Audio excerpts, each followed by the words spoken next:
Thank you very much, Presiding Officer. I'm very grateful to my friend and colleague Dr Allen for securing tonight's members' debate to celebrate everything that is fantastic and great about Scotland's food and drink industry, and of course to shine a light on all the fabulous local produce in our own constituencies.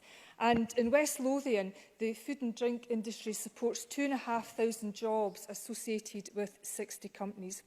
And I'm very pleased to say that I have on more than one occasion seen Dr Allen and other colleagues from across the political divide tuck into Hornick's haggis from West Calder in the Scottish Parliament canteen. And can I say to Dr Allen, some of the best homemade grub that I've ever tasted was in the Decker, a bed and breakfast in his constituency in Lewis, which I think makes the point about the connectivity between food and drink and our tourism sector. Now, I want to share with the Chamber, Presiding Officer, something that they were perhaps not aware of regarding my constituency. We quite rightly have a big focus on whisky.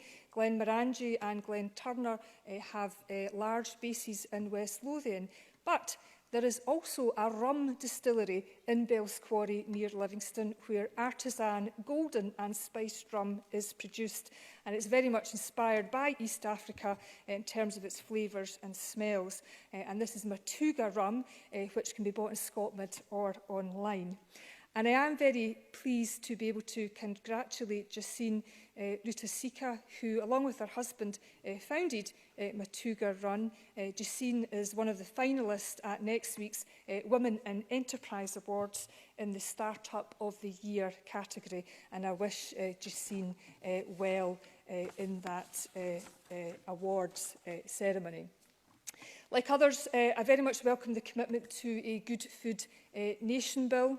We do very much need a joined-up approach to food and food policy to ensure that more of Scotland's larder ends up on our plates, that we do more to support this key growth sector of our economy, both in terms of exports and protecting and growing local jobs. But this industry also makes a contribution to tackling both hunger and obesity in today's Scotland. And given that Youngs and McRae's is also in my constituency, I should of course associate myself with any encouragement to get folk to eat more fish. Now, I very much support the government's efforts to end multi-buys in terms of food that has low or no nutritional value, but I do want to ensure that all of the proposals in the government's Health Eating Action Plan are evidence-based and don't disproportionately impact on Scottish SMEs. Parchnarren in my constituency, recently bought over by Burton's Biscuits, produce the #1 best tasting shortbread in the UK. They're a very innovative and ethical company, and they rely on promotions in supermarkets and free samples to boost sales of shortbread, particularly at certain times of the year, Hogmanay and Christmas being the most obvious example. Now, I'm not pretending that shortbread is anything other than a treat, but it has 17% sugar compared to 52% sugar in a Kit Kat. And where my concern is that the large confectionaries will continue to advertise, and of course the regulation around this is reserved, yet with our powers we may inadvertently affect those smaller Scottish-based companies.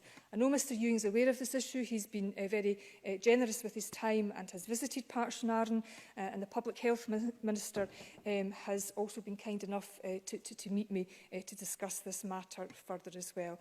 And my very final point or sentence, Presiding Officer, is I'm very much in support of the desire to enshrine the right to food in Scots law. We have to end hunger in 21st century Scotland. I accept that it's comparatively easy to legislate, but the real thought and the real challenge is actually putting legislation into practice where we ensure that Wains in Scotland don't go hungry. Thank you. Thank you.